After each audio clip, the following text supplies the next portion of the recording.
日本語能力試験、聴解 N1。これから N1 の聴解試験を始めます。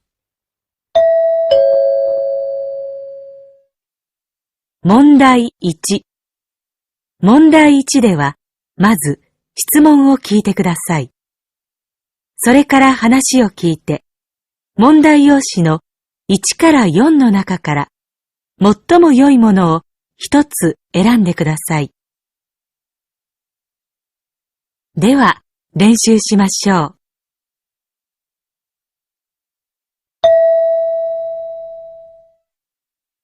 例、女の人が新しい製品の企画書について男の人と話しています。女の人はこの後何をしなければなりませんか？課長、明日の会議の企画書、見ていただけたでしょうか？うん。わかりやすく出来上がってるね。ありがとうございます。ただ、実は製品の説明がちょっと弱いかなって気になってるんですが。そうだね。でもまあ、この部分はいいかな。で、この11ページのグラフ。これ、ずいぶん前のだね。すみません。じゃあ、そのグラフは変えて、それから、会議室のパソコンやマイクの準備はできてる？そちらは大丈夫です。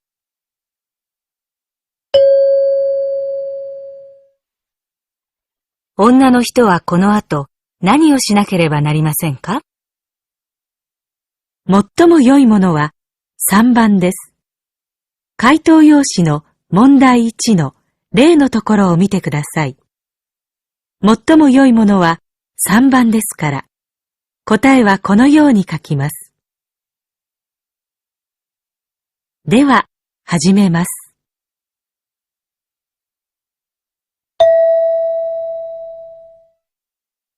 1番、大学で男の留学生と先生が話しています。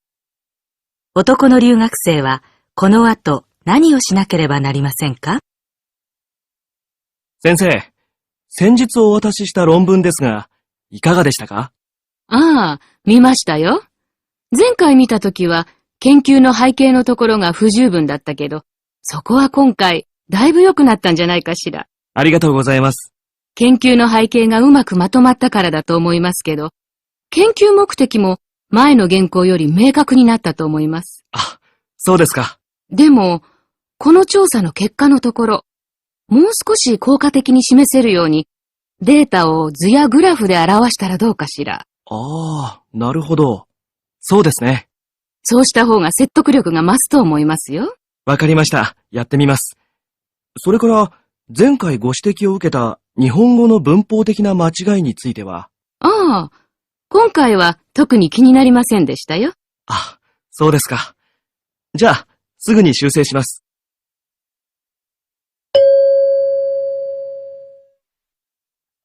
男の留学生はこの後何をしなければなりませんか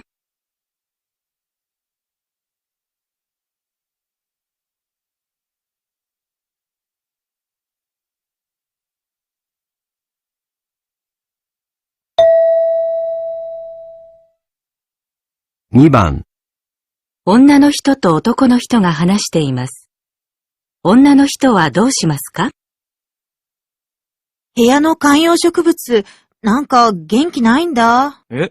ちゃんと水やってる？それがすぐ忘れちゃって、気がついたら土がカラカラってことよくあるんだ。この前ニュースでやってたんだけど、ある大学の研究で名前をつけて育てた牛と、名前がないまま育てた牛のミルクの出方を調べたら、そしたら名前をつけた方がミルクの出方が良かったんだって。は？名前をつければ愛着が増して、いろいろ世話をするようになるからだって。そうすると、牛のストレスが減って、ミルクの出方も良くなったってわけ。だから、君もやってみたら？牛を飼うの？名前だよ。すぐ忘れちゃうんでしょ？水やるの。牛と植物は違う気もするけど、面白いね。やってみよう。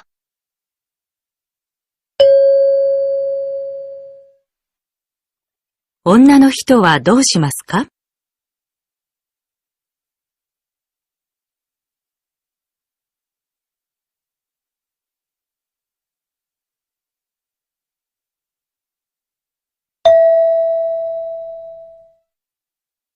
？3番、大学で男の学生と女の学生が話しています。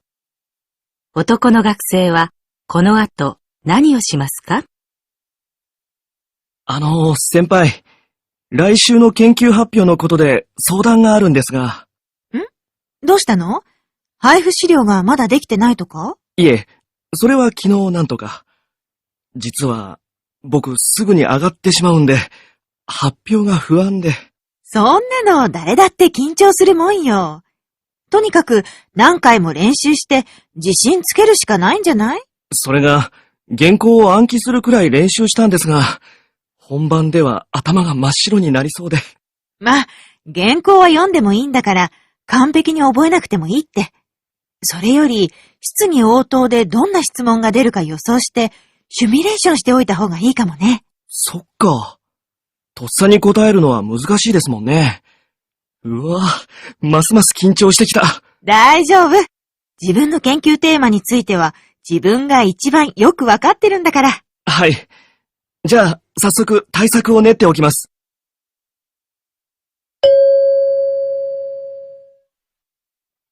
男の学生はこの後何をしますか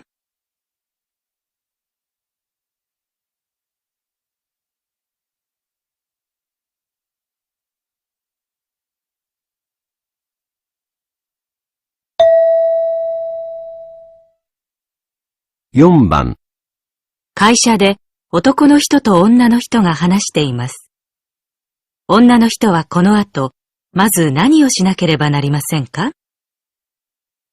田中さん、ちょっといいかな。はい。今度の展示会の件なんだけど、会計課から明日の朝までにもっと詳しい資料を出せって言われてるんだ。それでね、悪いんだけど、とりあえず資料を至急作ってくれないかな。はい、わかりました。これは、先週の打ち合わせの記録をもとに作成すればよろしいでしょうか？うん、そうだね。具体的なこともほとんど決まったから、それを反映させて。はい、わかりました。何時までに？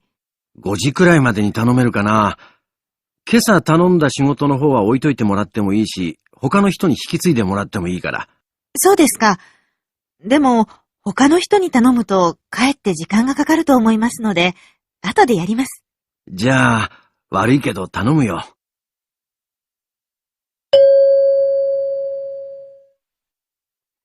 女の人はこの後、まず何をしなければなりませんか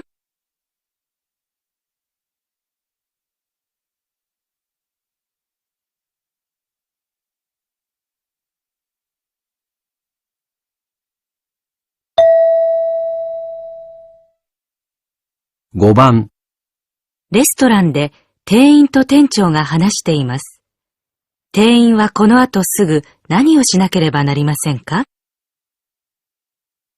店長、申し訳ありません。コーヒーをお客様のコートにこぼしちゃったんですが。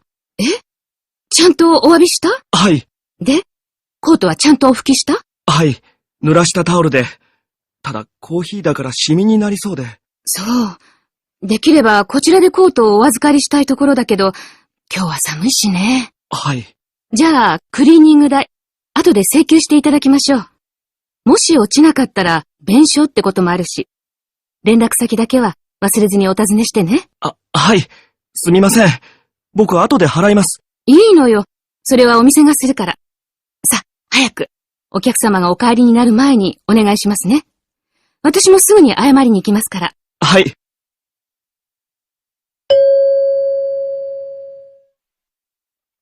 店員はこの後すぐ何をしなければなりませんか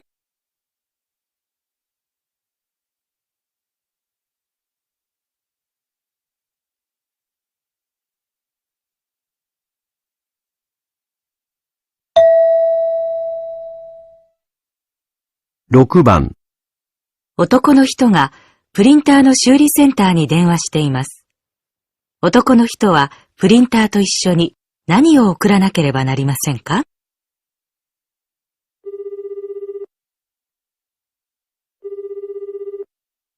はい、修理センターでございます。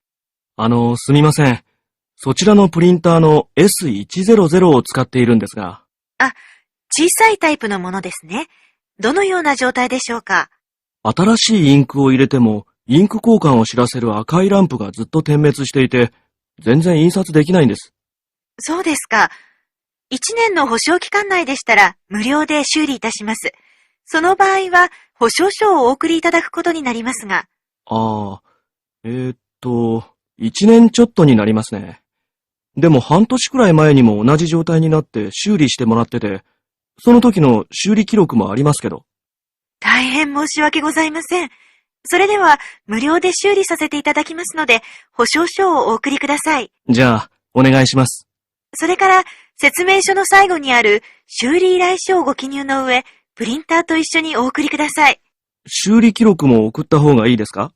それはこちらに記録がありますので結構です。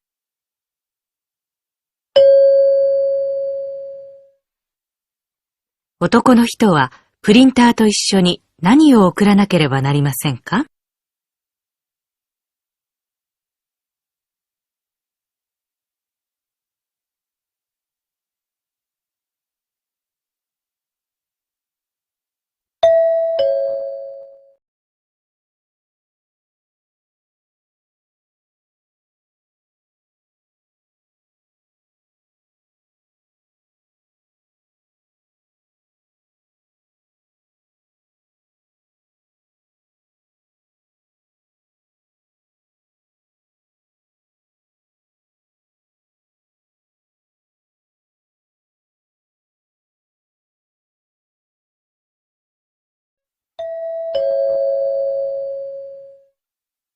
問題2。問題2では、まず質問を聞いてください。その後、問題用紙の選択肢を読んでください。読む時間があります。それから話を聞いて、問題用紙の1から4の中から、最も良いものを一つ選んでください。では、練習しましょう。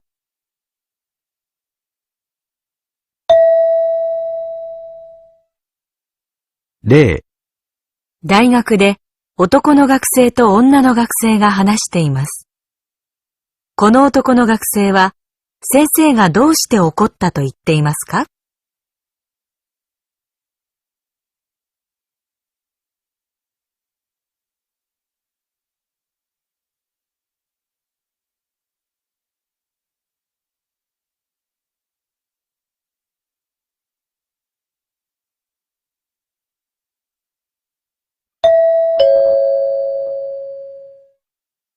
はあ、先生を怒らせちゃったみたいなんだよね。困ったな。どうしたの？いや、それがね、先生に頼まれた資料、昨日までに渡さなくちゃいけなかったんだけど、いろいろあって渡せなくて。それで怒られちゃったの？いや、それで怒られたっていうより、おととい、授業の後飲み会があってね。で、ついそれを持ってっちゃったんだけど、飲みすぎて、寝ちゃって忘れてきちゃったんだよね。じゃあ、なくしちゃったわけ？いや、出てはきたんだけどね。先生がなんでそんな大事な資料を飲み会なんかに持っていくんだって。まあ、そりゃそうよね。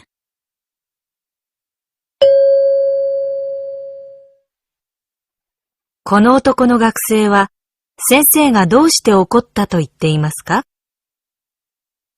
最も良いものは3番です。回答用紙の問題2の例のところを見てください。最も良いものは3番ですから、答えはこのように書きます。では、始めます。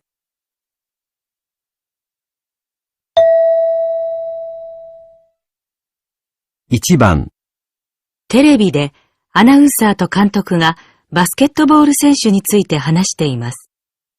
この選手の今後の課題は何ですか？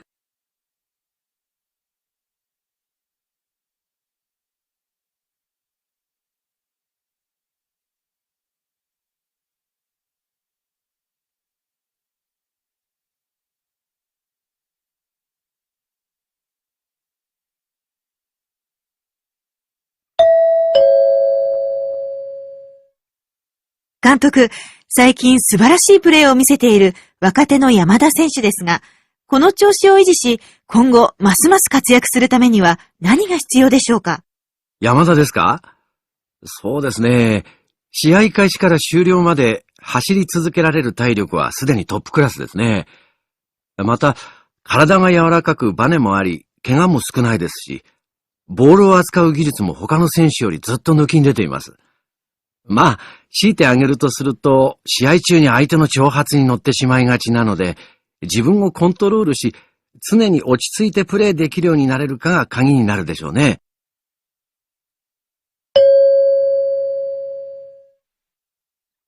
この選手の今後の課題は何ですか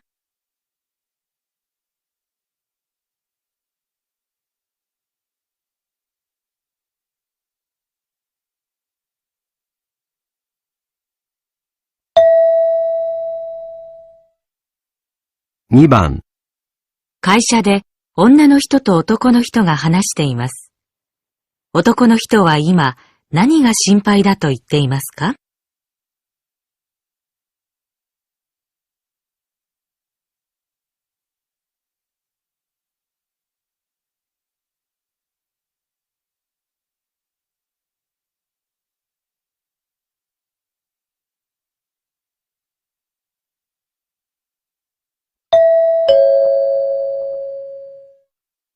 田中さん、昇進おめでとう。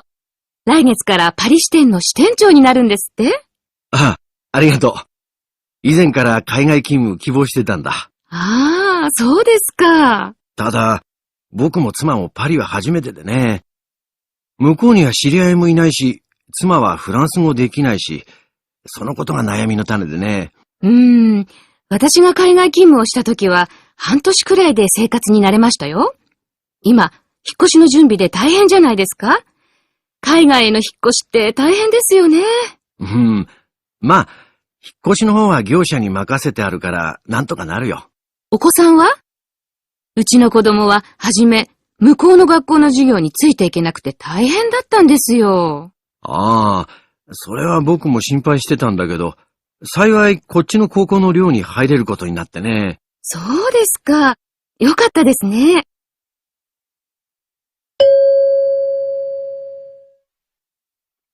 男の人は今何が心配だと言っていますか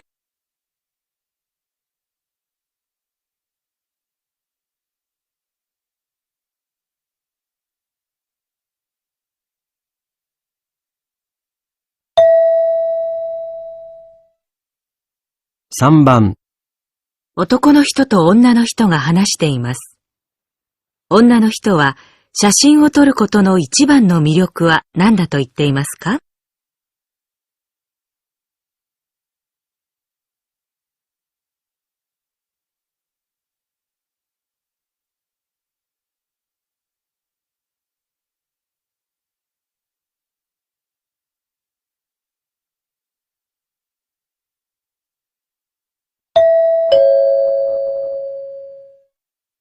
いいカメラ持ってるね。どんな写真撮るの？何でも。風景でも人物でも気になるものは何でも。自分の作った料理や街の看板なんかもなかなか面白い写真になるよ。出来上がった写真はインターネットでたくさんの人に見てもらえるようにしてるんだ。へえ。カメラの楽しさって、いろいろな瞬間を後に残せるってことなのかな？どうかな。というより、私はカメラを持つようになって、道端の花とか、雨上がりの空とか、今まで見過ごしていたような、ちょっとしたことにも目を向けるようになったの。へえ、そうなんだ。カメラのおかげで、なんだか毎日が楽しくなってきて。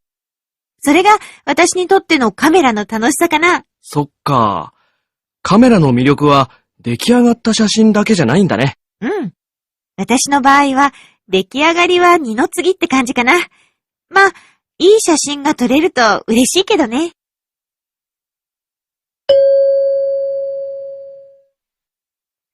女の人は写真を撮ることの一番の魅力は何だと言っていますか？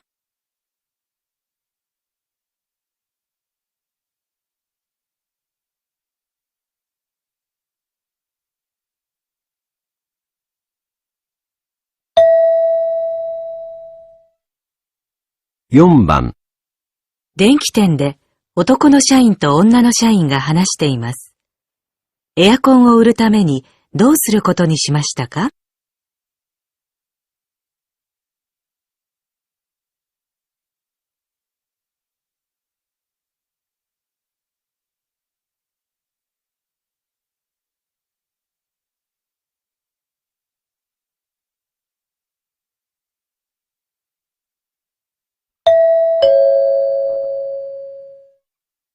今度の決算までにエアコンの売り上げをもう少し伸ばしたいんだがね。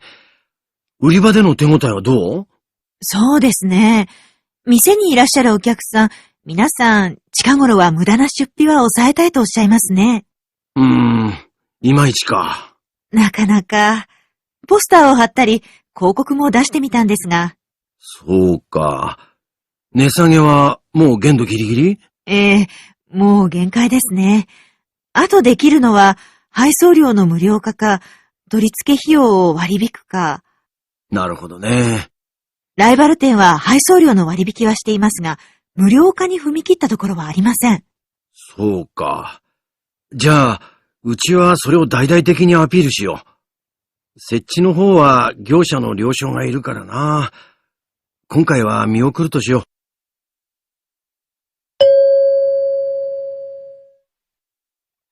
エアコンを売るためにどうすることにしましたか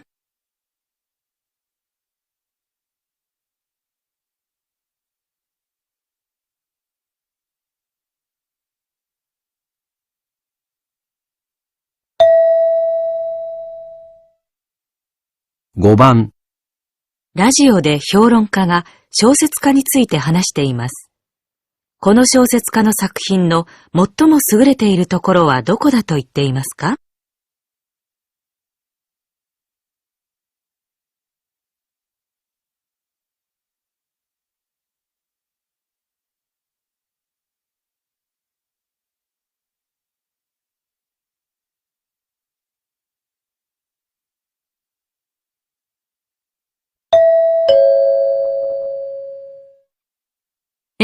今日は最近脚光を浴びている小説家、山田一郎の作品についてお話ししたいと思います。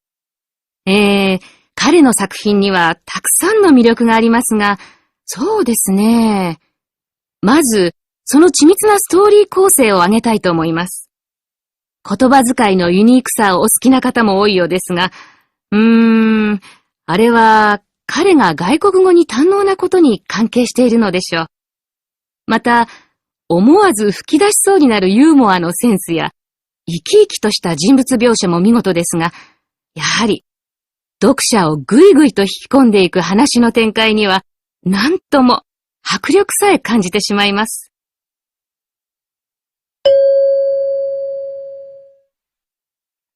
この小説家の作品の最も優れているところはどこだと言っていますか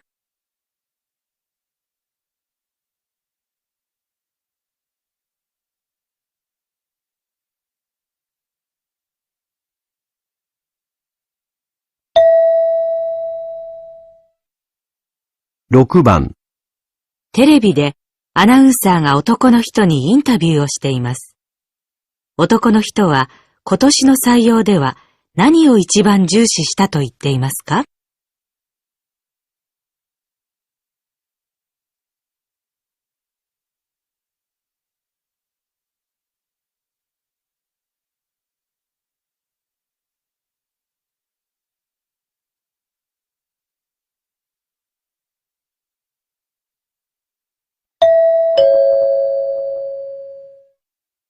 今回は、林電機、田中さんにおいでいただきました。早速お尋ねしたいのですが、今年の新入社員の採用では、どのようなことを重視されましたでしょうか？そうですね。例年は積極性を見ていますが、今年は積極性以外も重視しました。熱意だけではなかなかうまくいきませんから。なるほど。御社は海外との取引も増えているとのことですが、やはり海外経験の有無や語学力が重要ということでしょうか？まあ、そのような点も大切ですが、入社後でも教育できます。面接ではもっと別の面を見ました。例えば、周りの人と上手にコミュニケーションできるかどうかです。最近の若い人は職場に打ち解けるのに時間がかかると聞きますが。はい。仕事はチームを組んで行うことも多いですし、協調性が不可欠です。リーダーシップも大切ですが、周りが強いストレスを感じるようではうまくいきません。そうですね。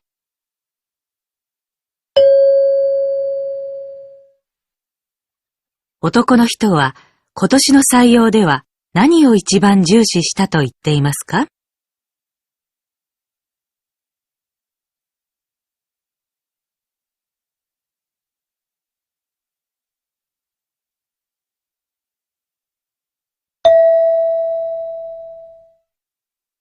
？7番。テレビで女の人が高齢者の介護について話しています。女の人は政府は何を最優先にすべきだと言っていますか？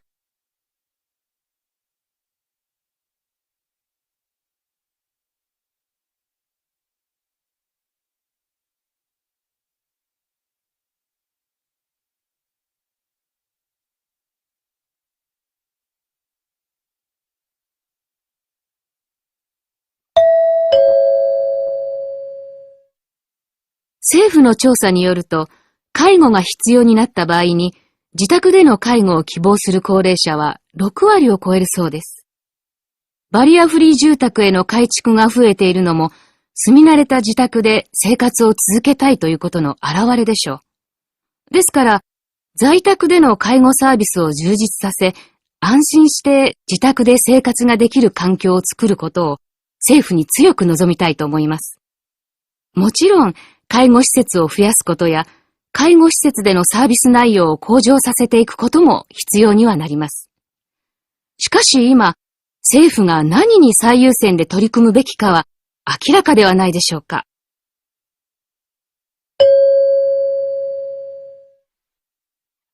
女の人は政府は何を最優先にすべきだと言っていますか？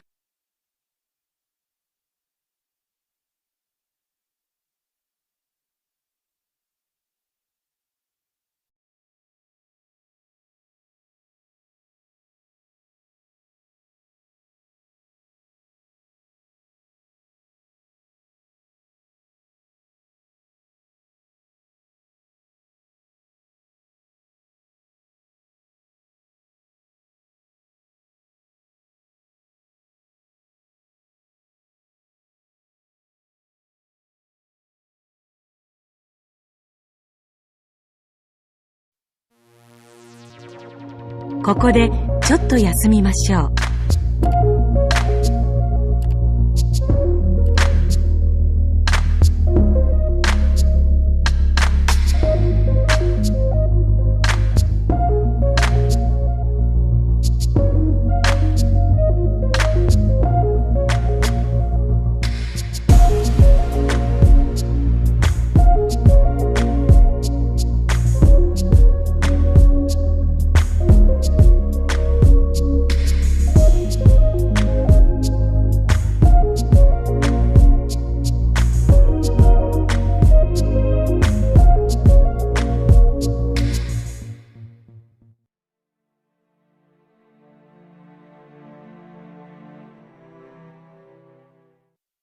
問題3。問題3では、問題用紙に何も印刷されていません。この問題は、全体としてどんな内容かを聞く問題です。話の前に質問はありません。まず話を聞いてください。それから質問と選択肢を聞いて、1から4の中から最も良いものを一つ選んでください。では、練習しましょう。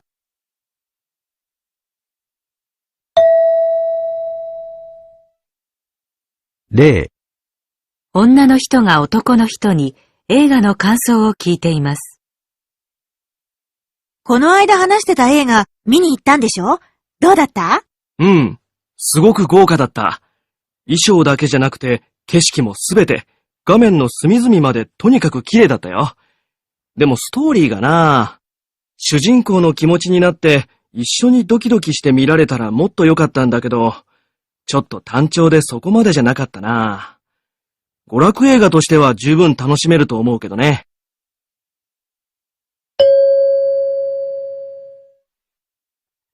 男の人は映画についてどう思っていますか？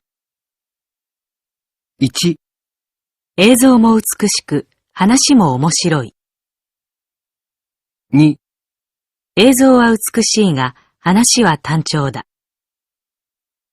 3、映像も良くないし、話も単調だ。4、映像は良くないが、話は面白い。最も良いものは2番です。回答用紙の問題3の例のところを見てください。最も良いものは2番ですから、答えはこのように書きます。では、始めます。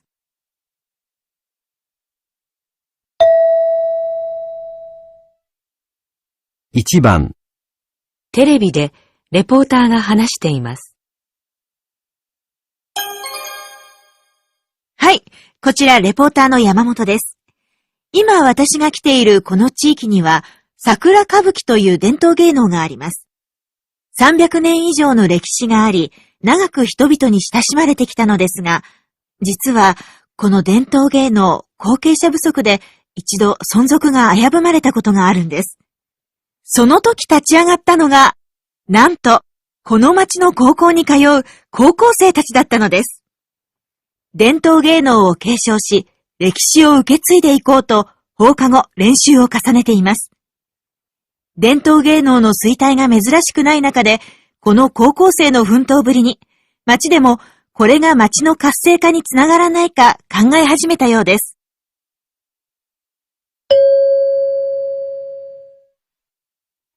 レポーターは主に何について伝えていますか？ 1、伝統芸能の魅力。2、伝統芸能の継承。3、地域の歴史。4、地域の活性化。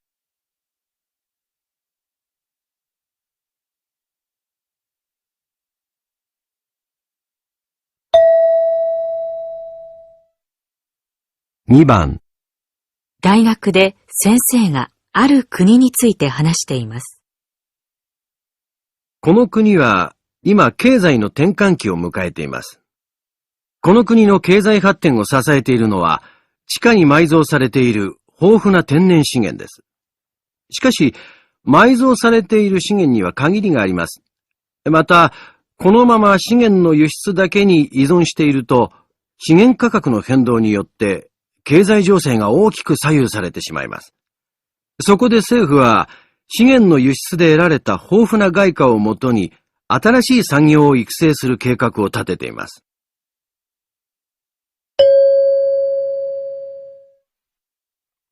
先生はこの国の何について話していますか？ 1、今後の経済政策。2、資源価格の変動。3、地下資源の埋蔵量。4、資源の輸出促進。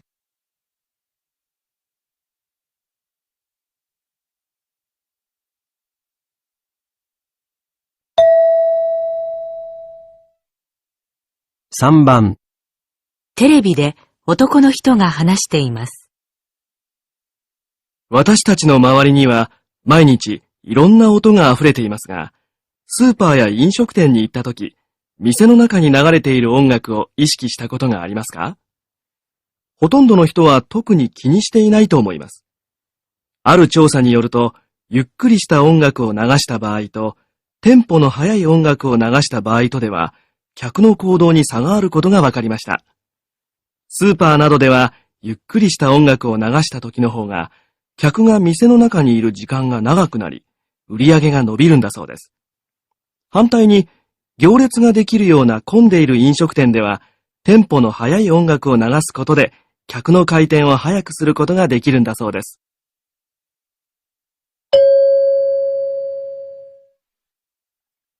男の人はどのようなテーマで話をしていますか？ 1、生活の中の騒音。2、騒音と音楽の違い。3、音楽と客の行動の関係。4、店の雰囲気と音楽。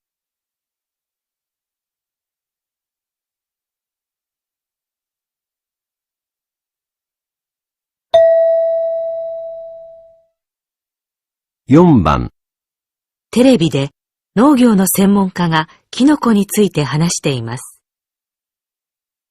キノコにはたくさんの種類がありますが、今日はその代表格である椎茸についてお話ししたいと思います。椎茸は炒め物や鍋物など様々な料理に使われていますが、どのように栽培するかはあまり知られていないかもしれません。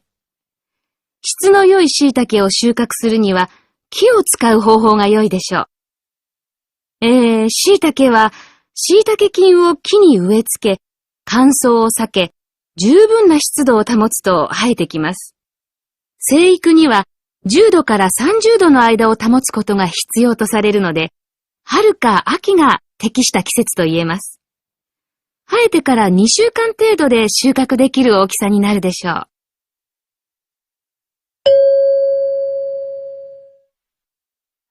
専門家の話のテーマは何ですか？ 1、質のいい椎茸の選び方。2、椎茸の育て方。3、椎茸の調理方法。4、椎茸の保存方法。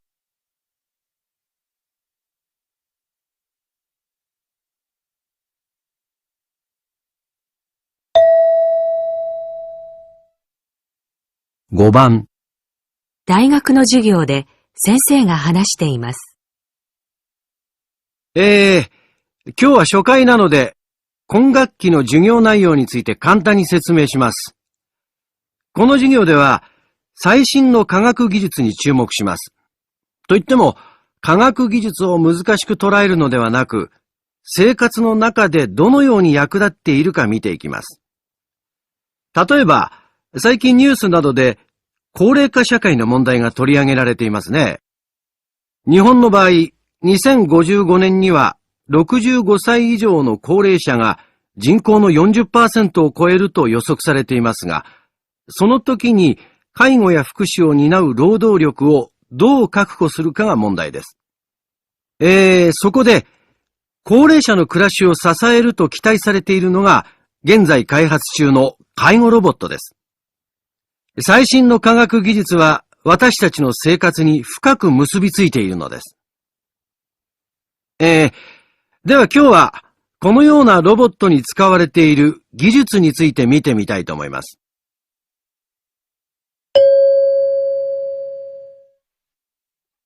今学期の授業のテーマはどのようなことですか？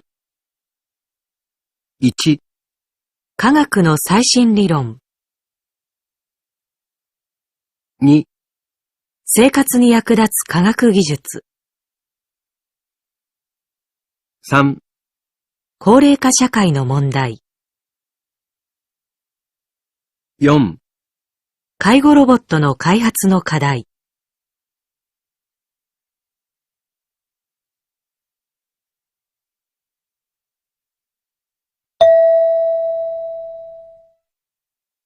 6番。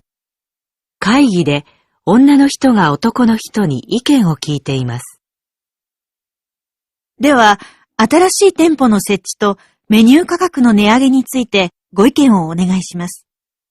まず、新店舗の設置についてですが、私は積極的に行くべきだと考えます。この地区には競合するレストランがいくつもあるので、避けた方がいいという考え方もできると思いますが、駅前の開発事業なども進んでいますので、メニューやサービスで差別化を図れば、顧客の獲得は見込める地域だと考えます。で、もう一つの議題のコストの上昇によるメニュー価格の値上げについては、昨今の景気の動向を考慮すれば、むしろ価格を抑えて、他の会社の店舗との差別化を図るべきだと思います。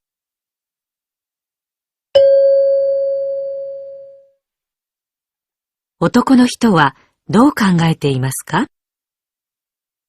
1、店舗の新設にも値上げにも賛成。2、店舗の新設にも値上げにも反対。3、店舗の新設は賛成。値上げは反対。4、店舗の新設は反対。値上げは賛成。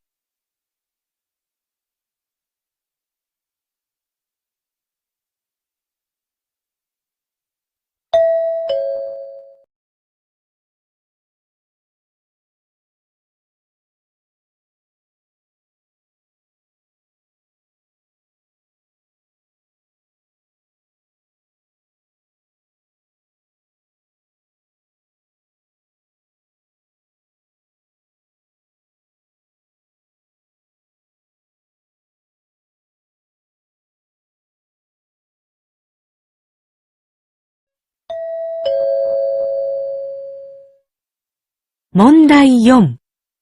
問題4では、問題用紙に何も印刷されていません。まず、文を聞いてください。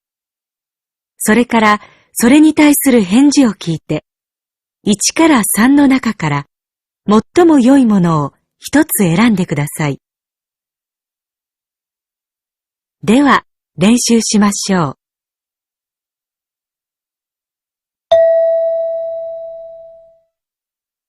0、ああ、今日はお客さんからの苦情が多くて仕事にならなかったよ。1、いい仕事、できてよかったね。2、仕事、なくて大変だったね。3、お疲れ様。ゆっくり休んで。最も良いものは3番です。回答用紙の問題4の例のところを見てください。最も良いものは3番ですから、答えはこのように書きます。では、始めます。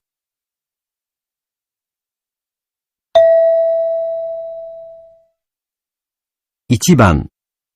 今日は忙しいところ手伝わせちゃって悪かったね。1、忙しくなるんですか？ 2、そんなはずはないと思います。3、いえ、いつでもおっしゃってください。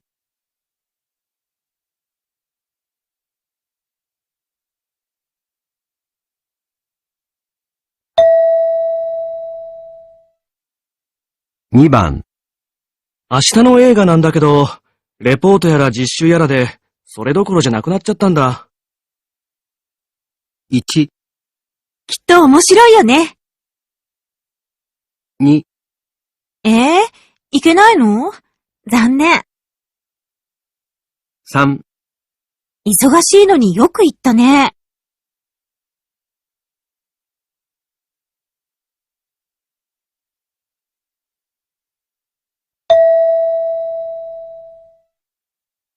3番。こちらの傘、お忘れじゃないですか？ 1、どうぞお気をつけください。 2、ああ、どうも、恐れ入ります。3、お持ちしましょうか。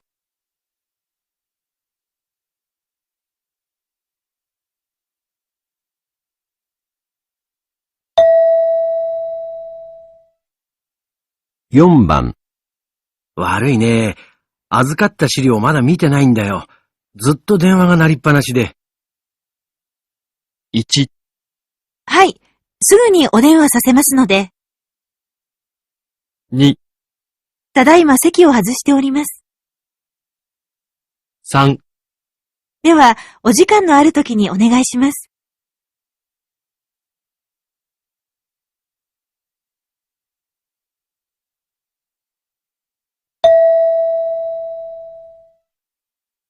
5番、今日の先生の講義、ちんぷんかんぷんだったよ。1、丁寧でわかりやすかったね。 2、難しくて、私も全然。 3、ああいう話ってワクワクするよね。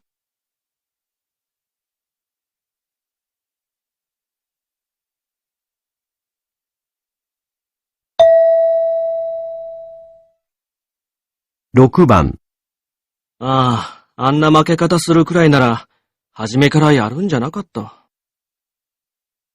1、途中からでもやってみたら？ 2、やってみればよかったね。3、よく頑張ったと思うよ。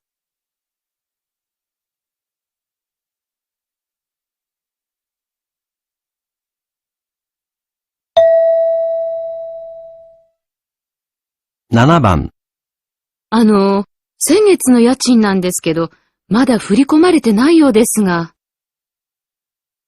1、すみません。うっかりしてて。2、では、そうしていただけますか？ 3、あ、すぐにいただきますので。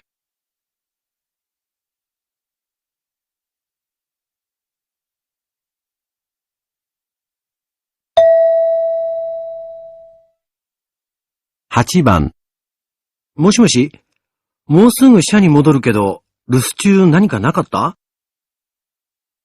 1、どんなご用件でしょうか？ 2、確かに了解いたしました。3、先ほど田中様がいらっしゃいました。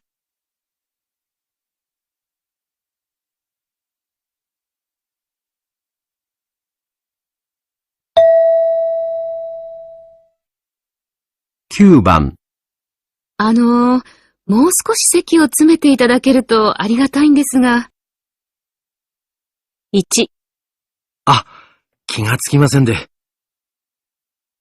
2、おかげさまで助かりました。3、いやー、まだまだですよ。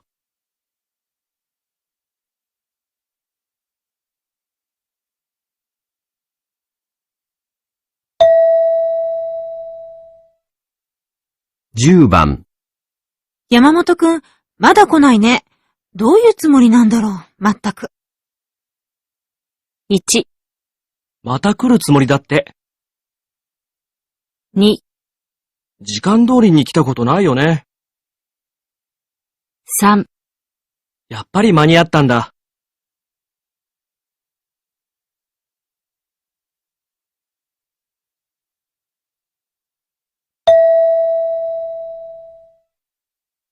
11番。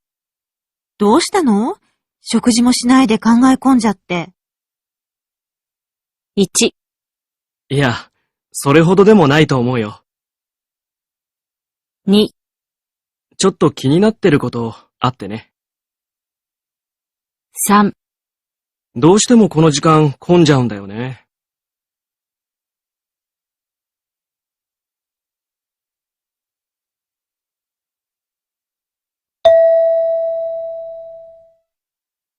12番。プロジェクトもやっと終わったことだし、ようやく一息つけるね。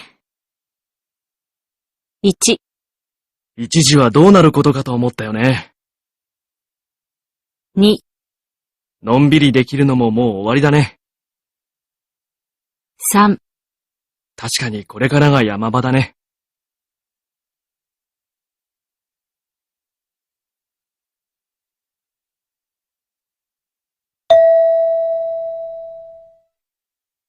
13番。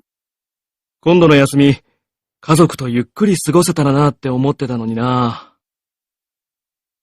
1、じゃあ、そうしてみましょうか。 2、ああ、それは楽しみですね。 3、え？仕事でも入ったんですか？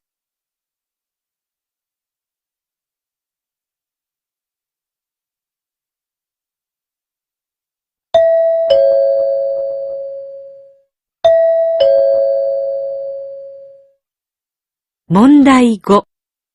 問題5では長めの話を聞きます。この問題には練習はありません。メモを取っても構いません。1番、2番。問題用紙に何も印刷されていません。まず話を聞いてください。それから質問と選択肢を聞いて、1から4の中から最も良いものを一つ選んでください。では、始めます。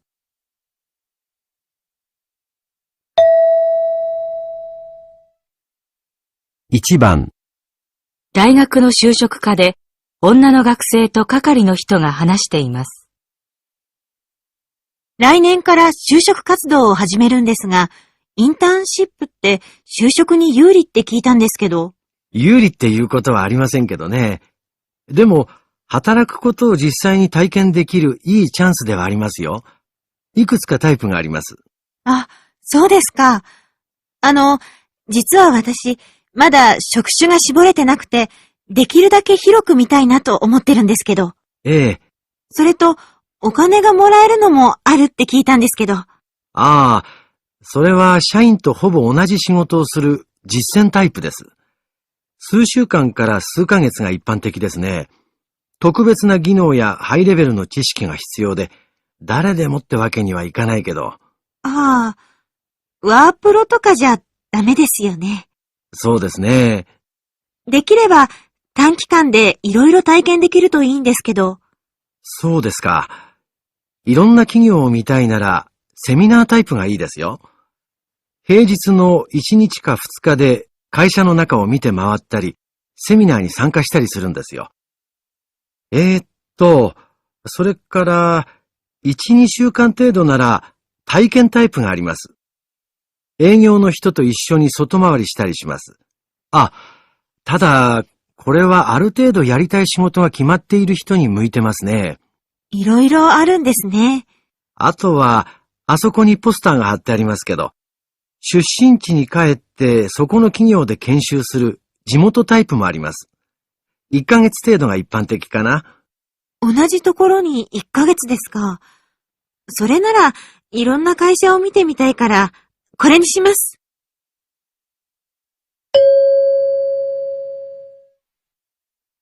女の学生はどのタイプのインターンシップに応募しますか？ 1、実践タイプ、 2、セミナータイプ、 3、体験タイプ、 4、地元タイプ。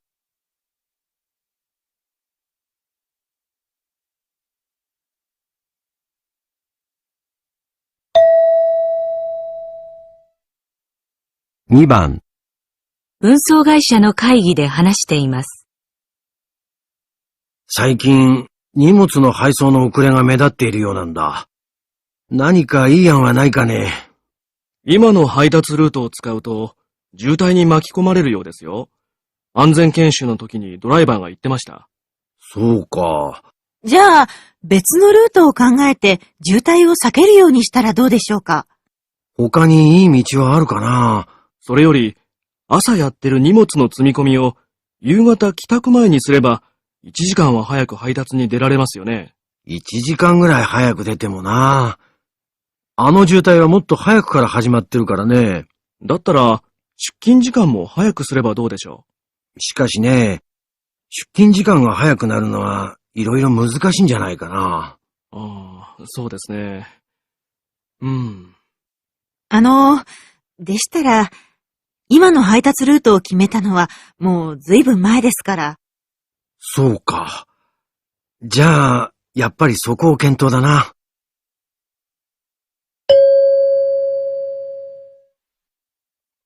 問題を解決するために何を見直すことにしましたか？ 1、ドライバーの研修方法、 2、配達ルート、3、荷物を積み込む時間、4、朝の出勤時間。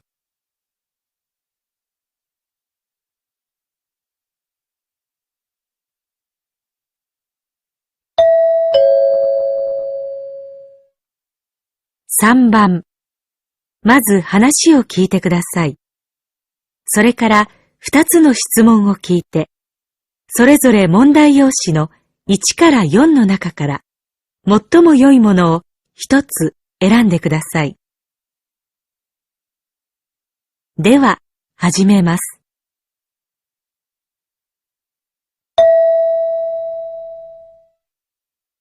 3番、テレビで男の人が話しています。携帯電話会社が未来の携帯電話のアイデアを募集したところ、1万点を上回る応募があったそうです。今日はその中から優秀賞に選ばれた4つのアイデアについてご紹介しましょう。まず、1番のアイデアは腕時計型です。一見普通の時計に見えますが、ベルト部分が電話になっています。2番はペン型のもの。少し大きめのペンという感じで、ポケットに挿しておけます。もちろん、ペンとしても使えます。3番は名刺サイズのカード型のものです。薄いですし、ちょっと見ただけではカードと間違ってしまいそうですね。最後の4番のアイデアは、ハンカチ型の携帯です。ハンカチを広げたサイズなので、画面はとても大きいです。でも、素材は柔らかいので、折りたたんでポケットなどに入れられます。以上4つご紹介しましたが、こんな携帯が本当にできたら楽しそうですね。いろんなアイデアがあるものね。本当だね。でも、どれも小さくなっていく方向だね。そうね。今以上にどこかに置き忘れちゃいそう。この前も喫茶店に忘れてきちゃって大変だったのよ。そうだったね。君ならどれがいい？腕に直接つけられるのだったら安心だから、私ならこれね。そうだね。ジョギングの時も便利そうだしね。僕は画面が大きくて見やすいのがいいな。字が小さいのはな。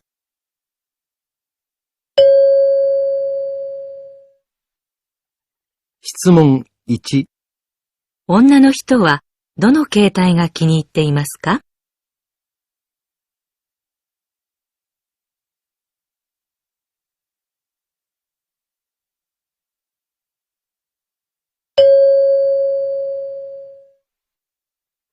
質問2、男の人はどの携帯が気に入っていますか？